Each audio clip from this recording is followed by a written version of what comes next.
Hai, Assalamualaikum Kak Mak. Untuk first video, kita akan belajar semut. Ni ujian bila kita jadi manusia yang manis ya kawan-kawan. Okey, kita kembali kepada topik. Kita akan belajar bab 1 form 4 untuk fungsi dan persamaan kuadratik dalam satu pemboleh ubah. Since Kak Ala tak tahu apa yang Kak Mak faham dan apa yang Kak Mak tak faham setakat mana Kak Mak belajar kat sekolah, so Kak Ala akan ajar daripada basic je lah. Okey, untuk pertama dalam bab ni kita kena kenal apa itu persamaan kuadratik dalam satu pemboleh ubah. Okey, persamaan kuadratik ni merujuk kepada persamaan yang ada pemboleh ubah kuasa 2. Okey, X ni kita sebut sebagai pemboleh ubah. Pemboleh ubah kuasa 2. Dia kena ada kuasa 2 barulah dia disebut sebagai pemboleh ubah kuadratik, persamaan kuadratik. Okey, so, secara dia kita boleh tulis persamaan kuadratik sebagai AX kuasa 2 tambah BX tambah C. Yang mana A, B dan C ni boleh jadi mana-mana nombor. Boleh je jadi mana-mana nombor kecuali A. A ni dia tak boleh sama dengan kosong. Tapi B dengan C boleh sama dengan kosong. Kenapa? Okey, sebab kan tadi Kak Ella dah sebut, persamaan kuadratik ni adalah bila ada X kuasa 2. So, kalau A ni kosong darab X kuasa 2, dia akan terhapuslah X kuasa 2 ni. So, bila just tinggal BX plus C, benda tu dah tak jadi sebagai persamaan kuadratik dah. Sebab identiti kuadratik tu terletak pada X kuasa 2. Okey? Tapi kalau B atau C kosong tak apa, it's okay. Contoh A ni 1 kan, 1 X kuasa 2, B ni kosong. Kosong darab X tak ada. Tambah C, C ni contoh 1 juga. So, dia masih digelar sebagai persamaan kuadratik sebab identiti X kuasa 2 tu masih ada di situ. Okey? Jadi, kalau sebut persamaan kuadratik, dia boleh jadi mana-mana nombor. A, B, C ni kita sebut sebagai pemalar. X ni pula kita sebut sebagai pemboleh ubah. Pemboleh ubah. Ni kan dia kata dalam satu pemboleh ubah. Which means, pemboleh ubah ni kena satu je. Kalau X, maka X jugalah B ni. Kalau A ni Y, maka yang ni pun kena pemboleh ubah Y. Sebab dia satu pemboleh ubah. Okey. Untuk lagi nampak. Okey, sebelum kita pergi pada contoh, sebelum Kak Ella lupa, kena kita ni just pengetahuan lah pengetahuan kalau macam ni AX kuasa 2 tambah BX tambah C kita sebut sebagai ungkapan kuadratik. Kalau dia ada Fx sama dengan AX kuasa 2 tambah BX tambah C itu kita panggil fungsi kuadratik. Kalau ada Fx equals to something, fungsi kuadratik. Dan yang last sekali, kalau AX kuasa 2 tambah BX tambah C sama dengan kosong, tu kita panggil persamaan kuadratik. Tu just basic knowledge lah. Dia tak adalah sampai dia tanya dalam exam pun. Cuma kalau macam ni je, raw macam ni, ungkapan kuadratik. Kalau ada Fx kat depan ataupun apa-apa kat depan ni, menunjukkan dia sebagai fungsi kuadratik. Dan last, persamaan kuadratik kalau ada equals to 0 atau equals to any numbers. Okay, yang fungsi kuadratik ni kita akan guna bila kita nak buat graf nanti. Tapi tu nantilah kita belajar. Kita kembali kepada pengenalan tadi, sesi ta'aruf tadi. Okey, untuk kita kenal, untuk tadi kan Kak Ella dah explain kan. Jadi kita tengok contoh contoh-contoh supaya kita tengok kita faham ke tak sebenarnya. Okey, contoh pertama. X kuasa 2 tambah 2X tolak 1. Ni kuadratik ke bukan? Yes, ni kuadratik. Sebab dia X kuasa 2, ada X, ada A, value A dia ni kira sebagai 1 lah. A dia ada A, ada B dan ada C. Okey, kita pergi kedua. Negatif Y kuasa 2 tambah 3Y. Ni persamaan kuadratik tak? Yes, ni pun okey, Kak Ella sebut ni sebagai ungkapan Ni ungkapan kuadratik tak? Yes, ni pun ungkapan kuadratik. X kuasa 3 tolak 6. Ni ungkapan kuadratik tak? No. Sebab apa? Sebab dia X kuasa 3. Kuadratik dia kena X kuasa 2. Dan dalam statement ni tak ada X kuasa 2 dan dia ada X kuasa 3. X kuasa 3 bukan kuadratik. X kuasa 3 kita akan jumpa dia dipanggil sebagai persamaan lain. Tapi kita akan jumpa dalam bab-bab akan datang. Okay, so ni bukan persamaan kuadratik. Okay, nombor 4. 1/3 M kuasa 2 tolak M tambah 4. Ni persamaan kuadratik tak? Yes. Sebab dia memenuhi benda ni AX kuasa 2 tambah BX tambah C kan. Okey, 2T kuasa 2 tolak 3/T kuasa 2. Okey, first of all, kalau Kak buat perasan, soalan nombor 4, nombor 5 ni dan nombor 2, Kak Ella tak guna X, Kak Ella guna Y, guna M, guna T. Sebab pemboleh ubah X ni dia boleh jadi mana-mana apa-apa je pun. Kalau AY kuasa 2 tambah BY tambah C pun masih kuadratik. So macam ni walaupun dia guna M dia masih kuadratik. Dia boleh je tukar tu jadi huruf lain.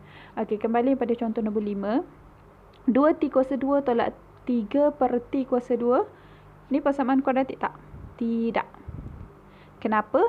Sebab ni kalau kita tulis mula dia jadi macam ni. 2T kuasa 2 tolak 3 darab T kuasa negatif 2. Okey, T kuasa negatif 2 ni bukan kuadratik sebab dia bukan nombor bulat ni.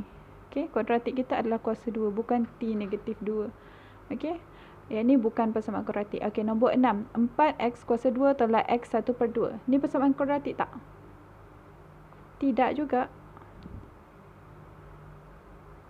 Kenapa? Sebab ni kalau kita tulis 4x kuasa 2 tolak x 1 per 2 ni sebenarnya macam ni.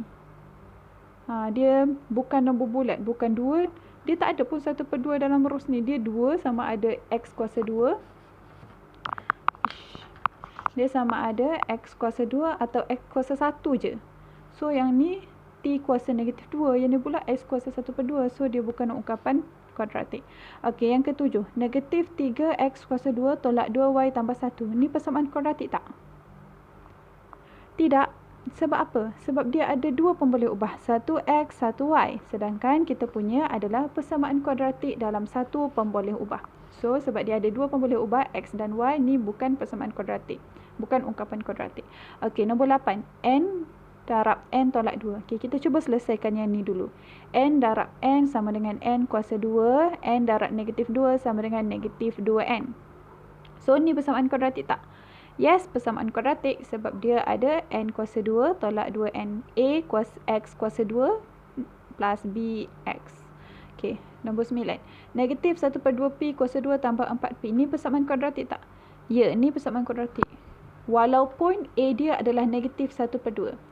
Sebab kan tadi kita dah cakap A, B dan C boleh jadi any value. Boleh jadi nombor apa-apa je. 1, 2, negatif 3, 17, negatif 1 per 6. Boleh jadi apa-apa nombor. Kecuali A ni tak boleh sama dengan kosong. So benda ni dia menepati syarat tu. Sebab tu dia dikira sebagai ungkapan kuadratik. Okey, last. 2R darab R tolak 3 tambah 4. Kita selesaikan dulu. 2R darab R sama dengan 2R kuasa 2. 2R tolak 3 sama dengan negatif 6R tambah 4. Okey. So, 2R kuasa 2 tolak 6R tambah 4 persamaan kuadratik tak? Yes. Ni kita sebut sebagai persamaan kuadratik. Okey. Selesai. Maksudnya sekarang kita dah boleh identify, kita dah boleh kenal pasti yang mana ungkapan kuadratik dan yang mana bukan ungkapan kuadratik.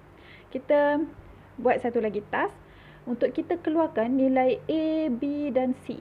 Okey, sebab dalam persamaan kuadratik mesti akan ada nilai A, nilai B dan nilai C. Okey, kita cuba selesaikan daripada yang kita dah buat tadi. Okey, contoh nombor 1. Nombor 1 ni ungkapan kuadratik. Nilai A dia apa? Nilai A dia adalah 1. 1. Nilai B dia 2. C, nilai C dia adalah negatif 1. Jangan tinggal negatif ni, negatif 1. Okey, cuba soalan nombor 2. Nilai A dia apa? A tu adalah yang dekat X kuasa 2. So, ni Y kuasa 2. So, A dia ni negatif. Kalau tak ada ni maksud dia 1 lah kat depan ada 1. So, negatif 1 nilai A dia. Nilai B dia, nilai B ni BX, 3Y. Nilai B dia 3. So, nilai C dia tak ada nilai C. Which means C dia adalah kosong. Okay. Kalau ulang, dalam persamaan kuadratik, A, B dan C boleh jadi any numbers kecuali A tak boleh sama dengan kosong. B dan C boleh jadi sama dengan kosong. Okey, sebabkan ni bukan, kita skip nombor 3. Okey, nombor 4. Nombor 4, A dia ni lah. A X kuasa 2. A M kuasa 2. So, ni adalah A dia. 1 per 3. Okey, B sama dengan BX. Pemboleh ubah X ni adalah pemboleh ubah M. So, negatif M. Maksudnya, negatif 1. So, nilai B dia negatif 1.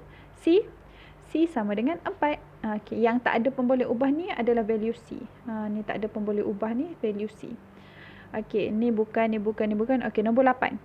Nombor 8. Nilai A dia apa? Nilai A dia 1. Nilai B? Nilai B adalah negatif 2. Nilai C? C dia tak ada. Maksudnya C dia kosong. Okey, kita pergi soalan nombor 9. Nilai A sama dengan? Betul.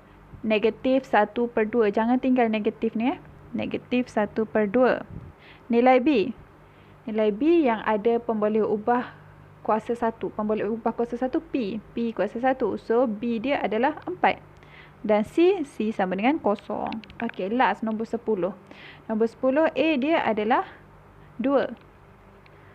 B adalah negatif 6. Jangan tinggal negatif. Negatif 6. Dan C adalah equals to 4.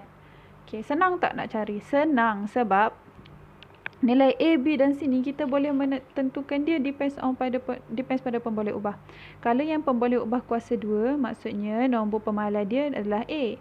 Kalau pemboleh ubah dia X, pemboleh ubah kuasa 1, jadi pemahala dia tu B. Dan kalau dia tak ada pemboleh ubah, maksudnya pemahala dia tu adalah C.